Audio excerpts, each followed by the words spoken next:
Hello, I'm Barry Kern, CEO of Kern Studios and Mardi Gras World. For over 90 years, my family's been bringing Mardi Gras to the world. We're proud to sponsor the Historic New Orleans Collection's new exhibition, Making Mardi Gras. This exhibition and programs celebrate the artists and makers who make Mardi Gras so spectacular. Enjoy the program and happy Mardi Gras.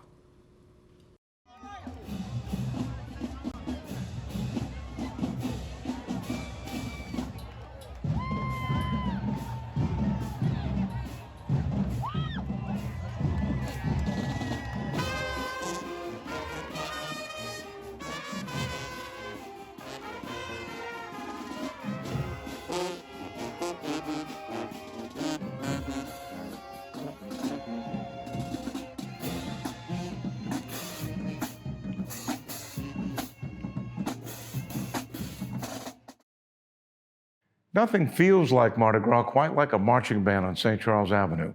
Dozens of high school bands literally lay down the beat for Mardi Gras for us all. Today, we explore music education in the Crescent City with Michele Brierre, former director of the Ellis Marsalis Center for Music and Health Education expert. Brierre leads a conversation with music educators about how to keep marching bands on our streets. Joining the panel are Dr. Daryl Dickerson, director of music education at the Ellis Marsalis Center, Adonis Rose, artistic director of the New Orleans Jazz Orchestra, and music educator Dr. Michael Torregano. Enjoy the program. Thanks, Arthur. Now I'm going to give our panelists an opportunity to introduce themselves. Can we start with Daryl? Well, good morning. My name is Daryl Dickerson, and I'm a music educator. I've been a music educator ever since, I think, 1980 something, was band director at Livingston Middle School for a good 12 years, and currently I'm working with the Ellis Marsalis Center for Music and Music Education for the youth of New Orleans. Great. Adonis? Hi, I'm Adonis Rose. I am a drummer, composer, and artistic director of the New Orleans Jazz Orchestra. I've been playing in marching bands since I was a kid, started out at Phillips Elementary, played when I was in junior high school, and then moved on to attend New Orleans Center for Creative Arts. Very good. And Michael? Hi, I'm Michael Taragano, music educator. I've spent 21 years teaching in the New Orleans public schools, 3 years at Woodson Middle, 16 years at Warren Easton, and I spent a year at Carr. I did some time teaching elementary school, and from there I taught university band director also, Mississippi Valley State University, and for the last 10 years, I've been working at the Ellis Marsalis Center for Music. Great. Well, welcome all of you. And I'm going to start the discussion this morning just asking the question, can each one of you talk about the preparation and the creation of students to be in a marching band, share your experiences if you were in a marching band, just let the audience know your thoughts about it. Well, I'll start first. I was very fortunate as a youngster to go to Andrew J. Bell under Mr. Donald Richardson and learn a lot about music and band from him. And from there, then I went to St. Augustine High School, under Edward Hampton, and that led me to Southern University's marching band. So marching band has been great to me because it provided a way for me to get through school. Also, I like to and I think that. Go ahead, Adonis. Go ahead. No, I was just going to say, for me, from my experience, I've pretty much always been a musician. So I started playing the drum set, starting on the snare drum since I was maybe 4 years old. So I started out in a concert band at Phillips Elementary School. So just in terms of preparation that the students would need, especially, it doesn't really matter how old or what age group they're in. Individual preparation would be, I guess, where I would say would be a very important place to start. Just being able to practice. For me, being able to start with the fundamentals of the drum set. I started out learning my rudiments at 4 years old. So I would say just preparing as an individual, being able to practice, being able to get private instruction, and also when you join a band, I mean, to be able to prepare for the audition process, to be able to get into a band. And then once you get into a band, which you guys already know, you have to be able to prepare, organize, and practice in sections and groups, even before you practice with the full band. Great. And Mike, you want to share your thoughts as a long-term educator on? Yeah, definitely. Spending a lot of years dealing with marching bands as a band director. For me, as the director, it always started in the summertime. It would start with our summer camp in June and working, 4 or 5 days a week for maybe anywhere from 4 to 6 weeks during the summer.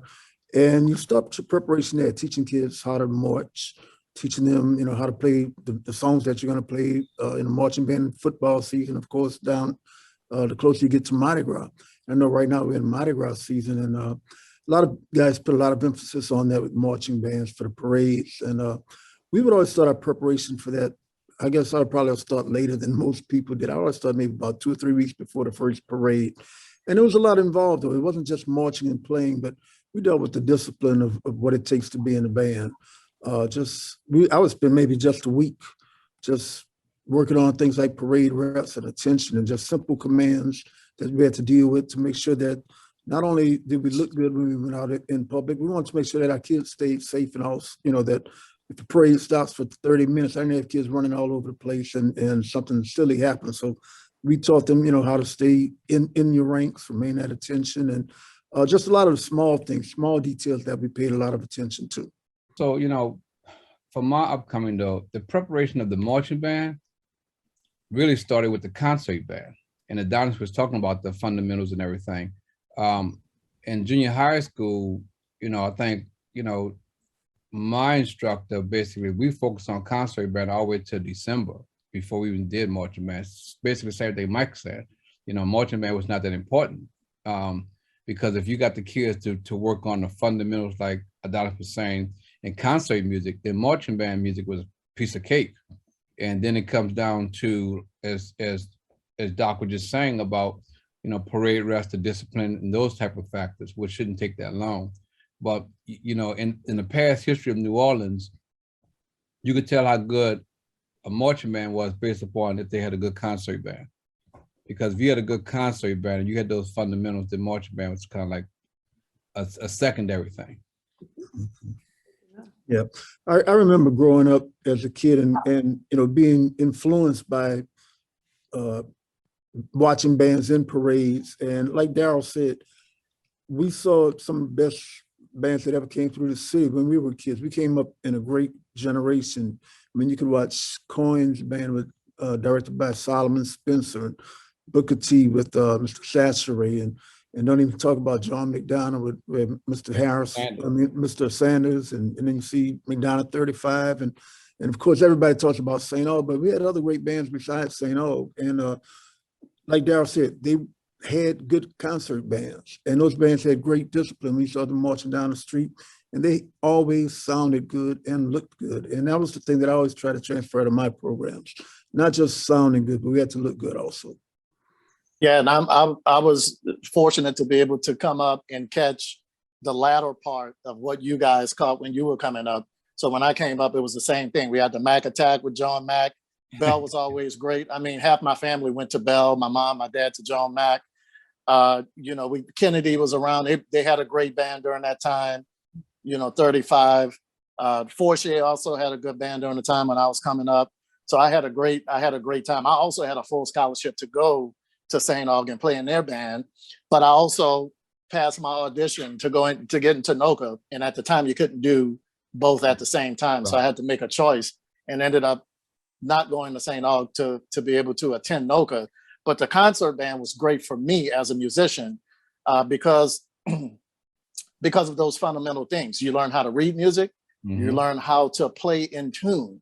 Like if you can't do those things, and a concert band and a marching band is just, man, you to have 100 or 150 students playing out of tune and can't read music in a marching band would just be terrible. So being able to deal with those fundamentals, reading, being able to work with a group, being able to follow a conductor, being able to play in tune, all of those things definitely benefit the students once they move over and get into the marching band situation.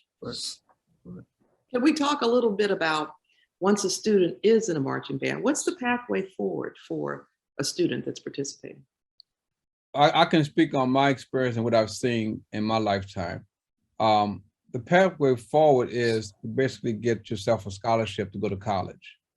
Now, the beauty of that pathway is that there are colleges that give you a scholarship and you don't have to major in music because they just want your skill set. And I try to tell a lot of young kids, you know, it doesn't matter, as long as they give you the money, take the money and go. And so to me, that's the pathway I followed. And that's the pathway I try to make others follow. I don't care if you go to Tulane and play in a pep band or go to Xavier and play in the jazz band. It doesn't matter. Just, you have a skill set that they need. So use that skill set to your advantage in your education. Yeah, I agree with Daryl. From my perspective, it's definitely about continuing ed, but finding out what it is that students really want to do. And that depends on where they are in the age groups and where they are just in terms of level of schooling. For me, I didn't really know I wanted to be a jazz musician. That was something that my dad and my family wanted me to do. But I had the opportunity to be able to play in the marching bands, and I could have continued to do that if I wanted to. But because I did not get into the marching band, doors opened for me in other places. And because I was able to go to NOLA and step into that world, I stepped into a world of musicians who a lot of them came from the marching bands. Actually, you can credit a lot of the great jazz musicians to great jazz instructors who also were great high school band instructors. When you look at Clyde Kerr and Ellis Marsalis and Alvin Baptiste and all of those guys, those guys built the foundation for musicians in the city of New Orleans. So it doesn't matter which part of the continuing education you want to look at, they played a part in that. But I think it's important to find out what students want to do because it's important. Music education is important no matter how you want to talk about it. If you want to be a performer, that's great. You can do that. If you want to be a music instructor or a band director, that's important. If you want to be a college professor, we need all of those people to be able to make our marketplace successful. So I think it's, again, to echo off of what Daryl said, I think it's important for continuing ed to be able to get the opportunities to get the scholarships. When I was at NOLA, all of the music schools came to NOLA to recruit the students who were there. And I got a chance to audition for a bunch of schools, but I ended up getting the opportunity to do a live audition for Berklee College of Music. I had to fly out to Dallas to do the live audition. I had never been on a plane before. And that was a great experience for me. So I ended up getting a full scholarship to go to school.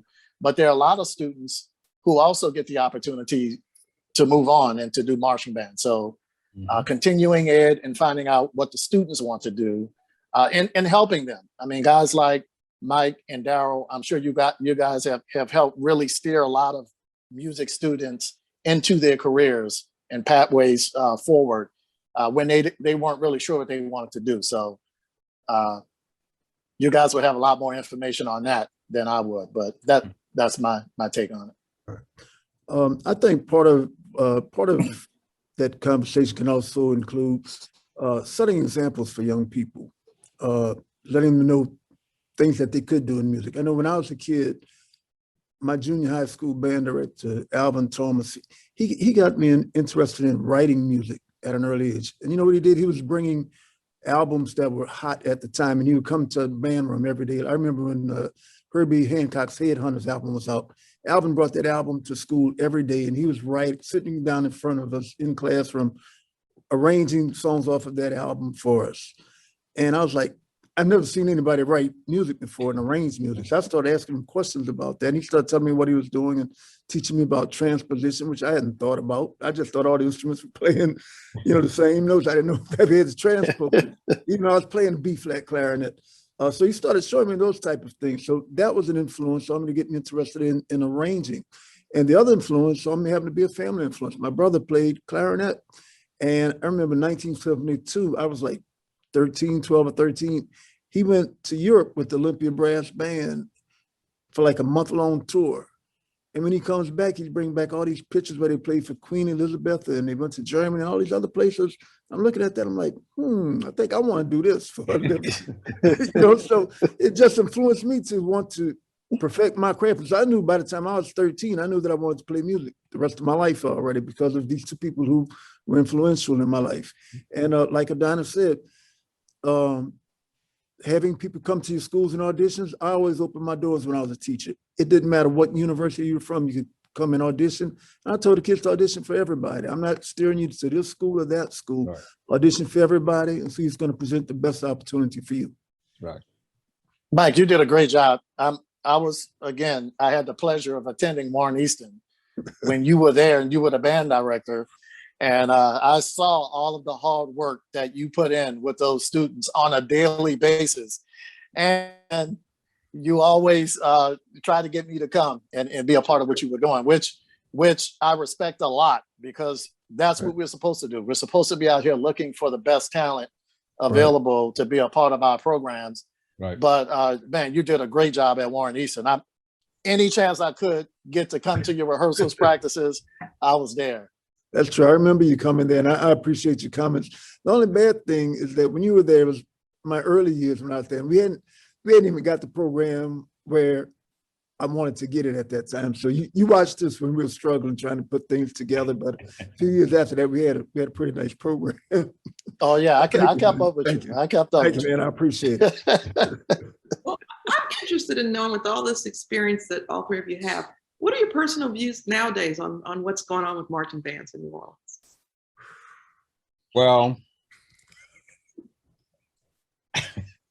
I'll be honest with you. Okay, I'm disappointed at what I see sometimes, knowing what I was part of and what I was taught, but I don't fault the band directors. I fault the system that they're working under because they're working under a totally different system than what I worked under when I first started teaching. And for example, when I first started teaching at Livingston, the principal taught me how to schedule. Every summer, I would go in and schedule my music kids first and make sure that brass kids were with brass, drummers were with drummers, beginners were with beginners, and that helps you develop a good program. And I had that luxury. Also, what I see today is, everybody want instant grits. Nobody want to take the time to develop a program. As Mike just said, he developed a program. Today, it seemed like the pressure's on these folks I need a group for football next Friday. I need a group for Mardi Gras, as compared to letting the band director sit there a year or two and develop kids on the fundamentals and get them ready to learn how to play. Because those early days on the instruments is so important to basically what they're going to become. If they learn bad habits at the very beginning, they can always have bad habits, and that's what you want to stop at the very beginning. So, today, New Orleans doesn't have a music department as they had when I was teaching and Mike was teaching. We was held accountable by somebody. Lorraine Wilson, who came after Lorraine? Yeah, Joe Mills. And they had standards. You had to meet the standards, And even when you look outside New Orleans, I got a friend that taught in Texas. It was required that they go to festival every year. So the standards in New Orleans have diminished with the inclusion of this charter school, because now is the principal controls everything, and they only need bands to say, hey, I have a band, as compared to say, I have a music program at my school. And in the old schools, they had, not only did they have music, they had vocal music, and they had string programs, so they had the whole gamut. Booker T. Washington had a whole orchestra, you know, under Dr. Sacheret, you know, so it has changed, and the people in New Orleans, you know, have to demand more. When I hear bands today, I cringe. I really do, because musical quality has gone out the window. I know when Daryl taught, even 20 years ago, we tried to put an emphasis on making sure that our group sounded good. And I said earlier, sound good and look good when you go somewhere. And right now, I just hear a lot of noise, a lot of non-musical things going on. And, the kids only going to do what the person who's teaching them tells them to do. I don't fault the kids for that. I fault some of these band directors that just really do not know, how things should sound. I think part of the problem, and I hate to say it, we look at university bands that may have 200 to 300 pieces that sound loud. But if you only got a 30-piece band, you cannot try and imitate the sound of a 300-piece band, but everybody's trying to do that. And what you end up having is a bunch of noise. So that hurts me. It hurts my feelings when I hear bands, because I know that we can be so much better than that. And I just hope that somebody at some point sees what's going on and tries to improve that situation. Adonis? Adonis, any thoughts? Yeah, I agree with you guys. I think the problem is much. We have the problems with the band directors and the lack of quality with the bands, but I think it's a much bigger problem without really having a unified school district. I think it really pokes a lot of holes into the success that the band directors and the programs, if they even have programs, can have without that support and funding, without the support from the top down. I just think it'll be very difficult to get to where the bands were at the time when I was in school and when you guys were teaching. When I lived in the Dallas-Fort Worth area for 10 years after Hurricane Katrina. So I taught at UT Arlington for 6 years. While I was there, I visited a lot of the high schools and I worked with their programs in and out of the Dallas-Fort Worth area. And I have to tell you, the amount of funding that they put into the marching bands, almost every high school has a jazz big band and a concert band, and some of them even orchestras. They have a lot of support. Some of these schools, have performing arts centers on the campus.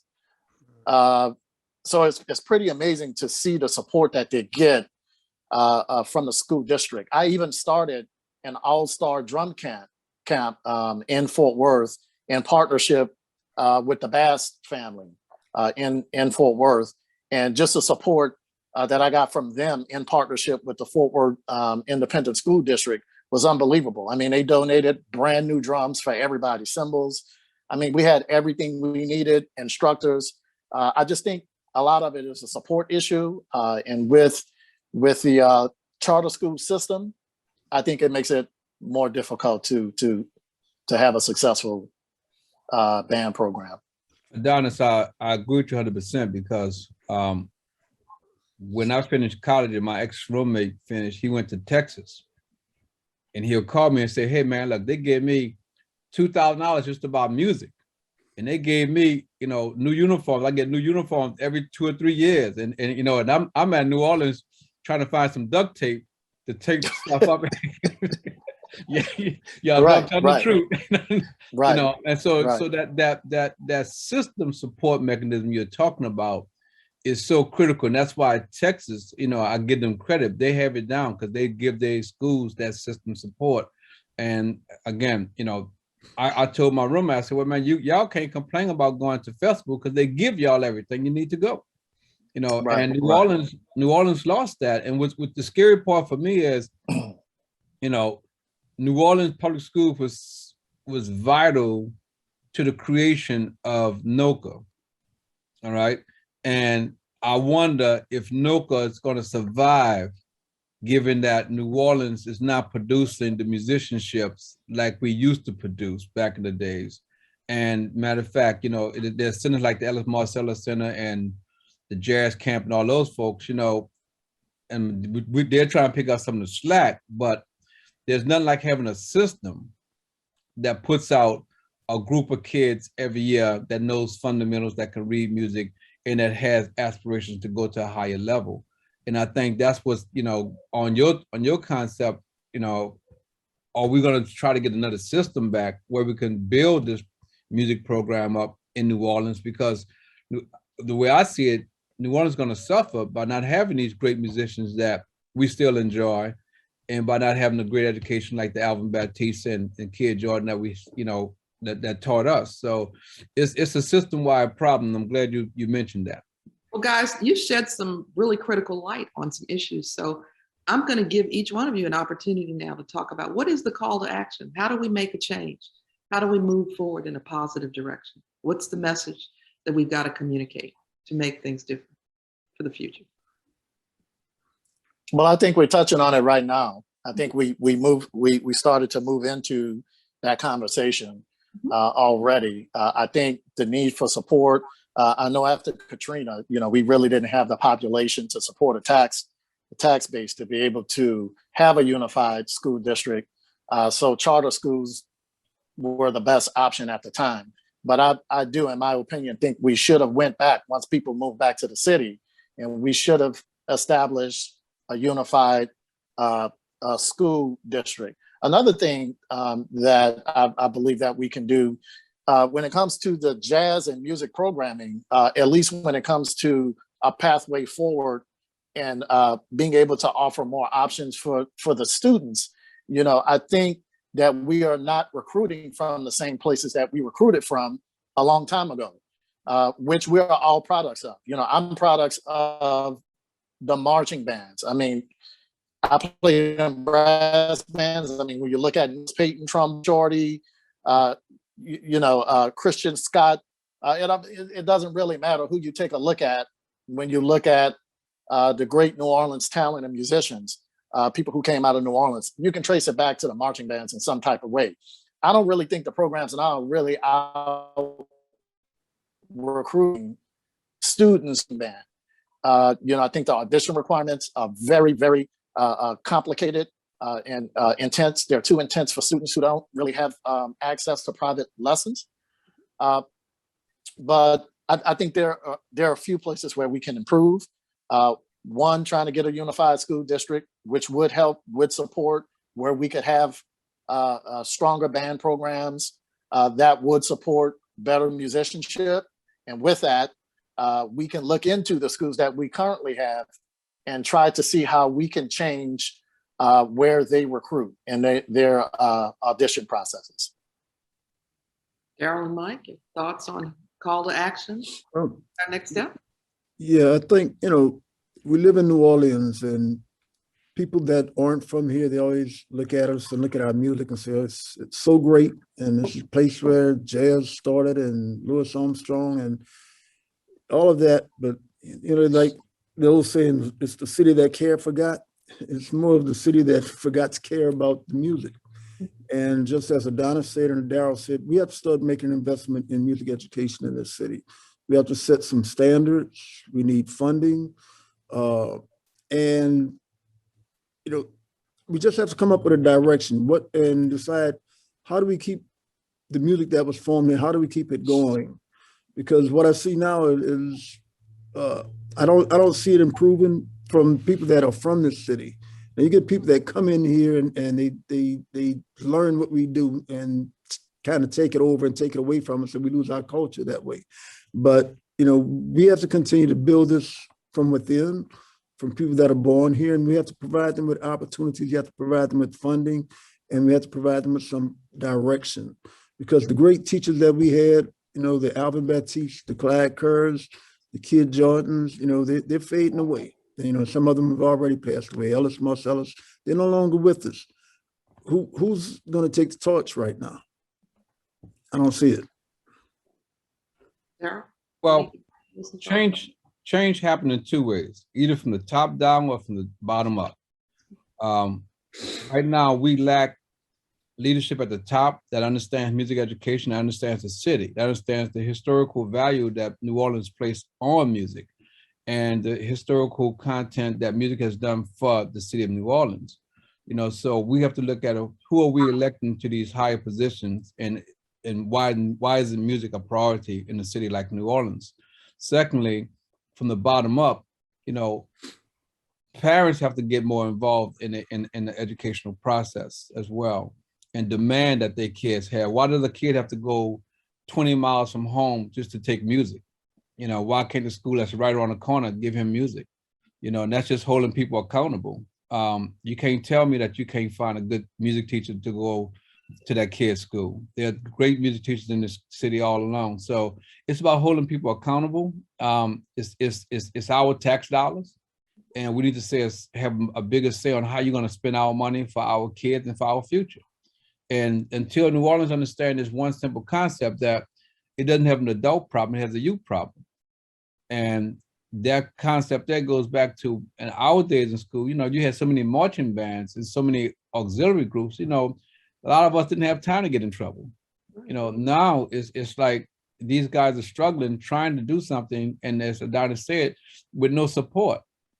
You know, so I think the citizens of New Orleans need to hold the school system accountable and say, and I agree with Adonis, go back to a unified system and create a music program that we could start developing musicians like we had in the past, and keep the culture of New Orleans going, like Mike has said also. Thank you. Any closing thoughts on anything you might want to say before I thank you for participating and tell you how much I value your input as musicians and educators, and grateful for all that you've done thus far and as you continue to do to support music education in New Orleans? Well, for me, I'd like to just say thank you for the opportunity to bring some things to light, because these are things that we tend to talk about in personal conversations, talking about at lunch or over dinner or whatever. But now to be able to present it where more people in the city can see some of the issues, this is a great opportunity. Maybe this will be a great start, maybe for some change to begin to take place. So I'm happy to have that opportunity. And I tell you, you know, music is doing for me. Music has been one of the greatest things that I could have ever done.